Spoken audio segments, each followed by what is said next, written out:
একদিকে রোদের তাপে ফেটে গেছে মাটি, ধান গাছগুলো নীরবে কাঁদে, কৃষকের চোখে এখন শুধু চিন্তা, ফসল বাঁচবে তো এবার? ব্রেকবিহীন গাড়ি নিয়ন্ত্রণে চালকের দক্ষতাই হলো মূল আকর্ষণ। তিনি কিভাবে এই গাড়িটাকে সামলাচ্ছেন সেটাই ধরা পড়ছে আজকের ভিডিওতে। এই দৃশ্যটা শুধু একটা গাড়ির জন্য না, এটা চিরচেনা জীবনের লড়াই। মাথার উপরে মেঘলা আকাশ, চারিপাশে কাদা আর ক্লান্ত, তবু চালক থামে না। নিজের হাতে জোরে, হৃদয়ে সাহসে টেনে নিয়ে যাচ্ছে তিনি। আসসালামু আলাইকুম। তীব্র রোদের মধ্যেই চলে আসছি ছাগলের ঘাস কাটতে, কিন্তু অতিরিক্ত রোদ পড়ার কারণে দেখেন আশপাশে কিন্তু কোনো গাছগাছালি নাই মাঠের মধ্যে। এখানে একটা ভিটা ছিল, তো আমরা দুই ভাই মানে আর কি একটু রেস্ট নিতে যাচ্ছি। আপনাদেরকে দেখাবো আজকে রোদের কোয়ালিটিটা কি।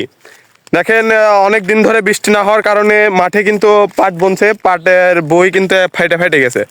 এখন অনেক জমিতেই কিন্তু পাট মারা গেছে। বৃষ্টি না হলে পরে পাটগুলি হবে না অবশ্যই দর্শক দেখেন বৃষ্টি নাই জন্য দেখেন এই যে জমিতে কিন্তু ফাটন ধরে গেছে, আর অনেক পাট কিন্তু মারাও যেতে পারে।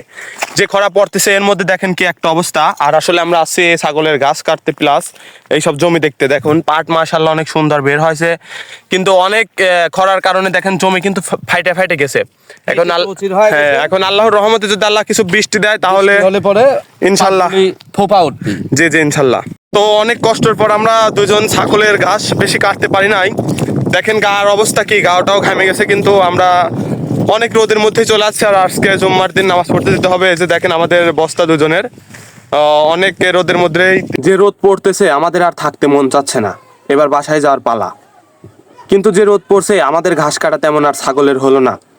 যাই কাটছি, দুইজন রওনা দিলাম বাড়িতে যাওয়ার পথে দেখি মাঠ ভর্তি পানি, কাদার ভিতরে দাঁড়িয়ে স্বপ্ন বনে কৃষক। ধানের চারা শুধু গাছ না, ওটা তার আশা। রোদে পুড়ে ধান লাগানো হাতগুলোই দেশকে বাঁচিয়ে রাখে।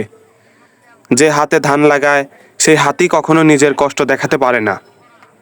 ধানের জমিতে পানি আর কৃষকের চোখে চিন্তা, এই দুটি কখনো কমে না।